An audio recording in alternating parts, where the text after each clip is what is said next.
Bismillahirrahmanirrahim. Assalamualaikum warahmatullahi wabarakatuh. Alhamdulillah, salatu wassalamu ala rasulillah. Anak-anak kelas 2 yang dimuliakan Allah subhanahu wa ta'ala, apa kabar? Baik, alhamdulillah, bikhair. Barakallahu fikum.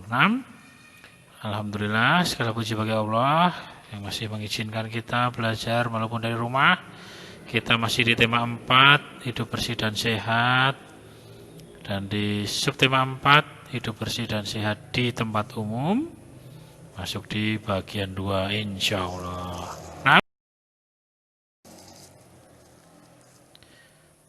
Tujuan muatan mata pelajaran hari ini insya Allah, yang pertama ada bahasa Indonesia, memahami kata tentang hidup tidak sehat di tempat umum, dan memahami cara memilah sampah.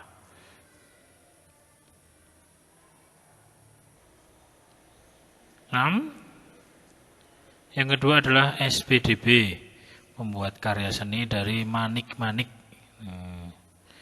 Kemudian yang terakhir ada PJOK, melakukan gerakan squat ras dan lompat katak.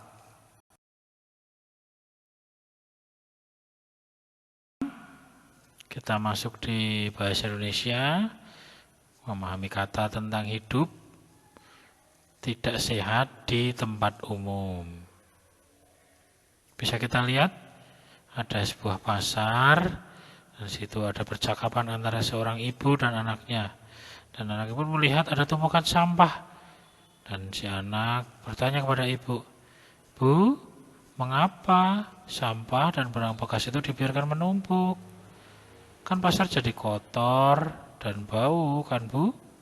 Nah, kemudian ibunya pun mengiyakan, membenarkan, "Betul, Nak, banyak pengguna pasar atau pengunjung pasar, baik pedagang, pembeli, yang kurang memperhatikan kebersihan. Pasar menjadi tercemar, pengunjung bisa saja sakit, misalnya sakit gatal pada kulit, atau mungkin makanannya yang jadi makanan itu ya matang ya, banyak lalat sehingga bisa sakit perut dan seterusnya, bisa diare juga.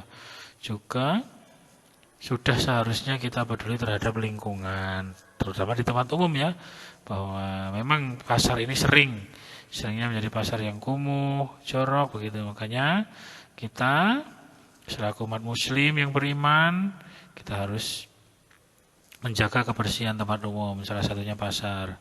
Jangan sampai nanti anak-anak soleh dan soleha ini sudah belajar dari TK sampai SD, MTS, MA, bahkan kuliah berapa tahun, tidak paham, ya kan, sudah sampai S3, Masya Allah ya, tidak paham dengan sampahnya sendiri.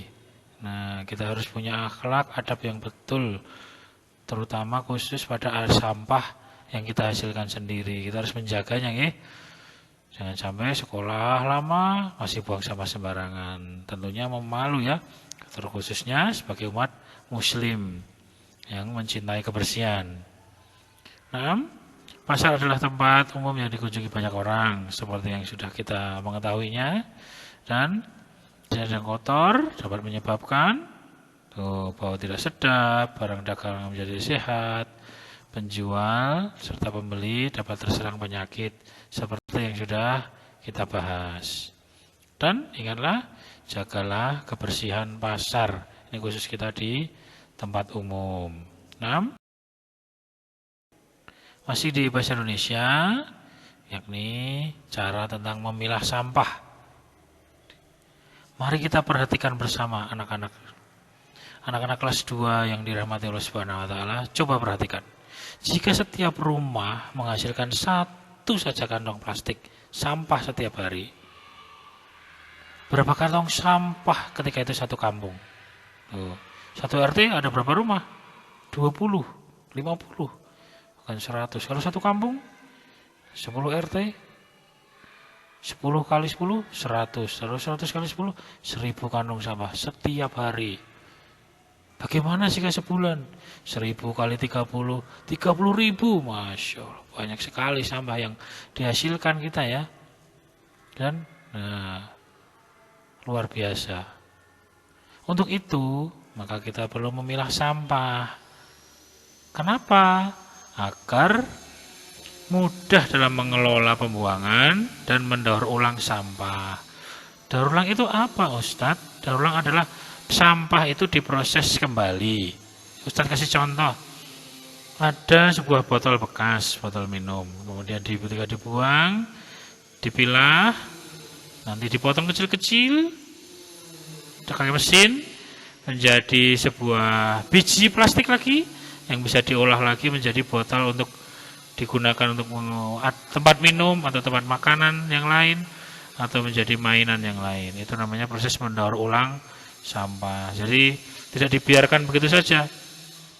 Ketika itu sampah plastik dibiarkan mungkin akan terus begitu sampai puluhan tahun, bahkan ratusan tahun tidak akan musnah.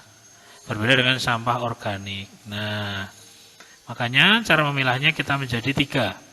Ada sampah kaca yang berbahaya dari botol-botol kaca atau semacamnya. Kemudian sampah organik ini biasanya dari sayuran, makanan, buah-buahan, dan seterusnya. Kemudian anorganik biasanya ada plastik, ada kertas juga. Nah, biasanya kertas dan plastik ini juga dipisah. Jadi ada 4. Namun insya Allah dengan organik dan anorganik dan kaca ini sudah cukup memudahkan para petugas pengelola sampah. Tentunya untuk masa depan anak-anak kita juga ya, anak-anak Indonesia ini. Nah, sampai sini sudah paham nggih? Sekali lagi, organik itu adalah sampah dari bahan yang bisa hancur. Ketika dikubur, bisa diurai oleh cacing, kemudian nanti hancur dengan sendirinya. Namun sampah anorganik ini dibiarkan walaupun terkubur, tidak akan hancur. Bagaimana jika dibakar, Ustadz? Asap pembakar ini biasanya berbahaya.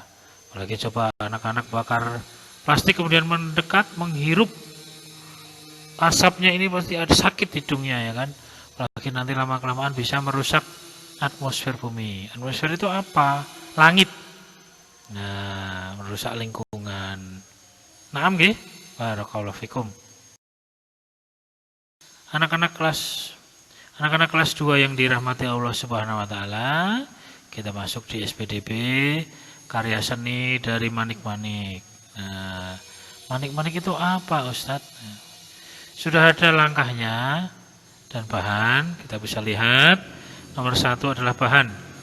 Nih, Manik-Manik itu sebenarnya dia ada kecil-kecil seperti bulat. Ini biasanya anak-anak solehah yang bermain seperti ini ya. Nanti bisa dibikin sebuah hiasan seperti gelang, kalung yang dipakai untuk di rumah, atau semacamnya yang lain, bisa sebagai gantungan kunci dan seterusnya. Bahannya gunting, benang nilon atau senar, kemudian manik-manik dan hiasan bunga. Langkahnya adalah siapkan alat bahan, yang kedua ukur benang sesuai ukuran, masukkan manik-manik satu persatu, dengan dia sudah ada lubangnya ya.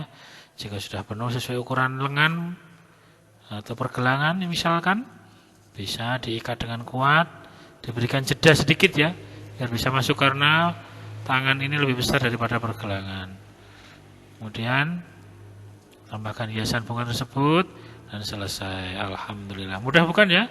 Bagi anak-anak soleha yang ingin menerapkan di rumah, insya Allah bisa dibuat. Nah, kita masuk di BCOK, melakukan gerakan squat thrust dan lompat katak. Nah, sebenarnya tidak asing ya gerakan squat thrust ini ya.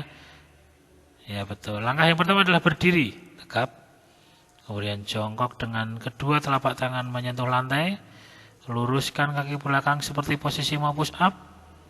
Yang keempat, kembalikan kaki seperti jongkok. Yang kelima adalah berdiri lagi. Nah, gerakan squat thrust ini dan lompat katak. Nih, kemudian gerakan lompat katak ya, dapat melatih otot kaki dan tangan. Nih, gerakan lompat katak adalah gerakan melompat dengan kedua kaki bersama menyerupai lompatan katak. Dengan jongkok kedua kaki, dilipat, tangan taruh di lantai, kemudian melompat ke depan, hop, dan berhenti dengan kedua kaki. Namun tangan untuk menyeimbangkan badan, inilah lompat kata. Ketika gerakan ini dilakukan secara cepat, dapat melatih otot kaki, pada pergelangan kaki, lutut, paha, juga pada lengan. Ini untuk kesehatan anak-anak di rumah. 6.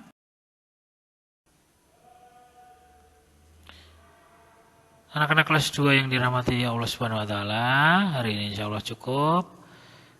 Barakallahu fikum, jazakumullahu khairan.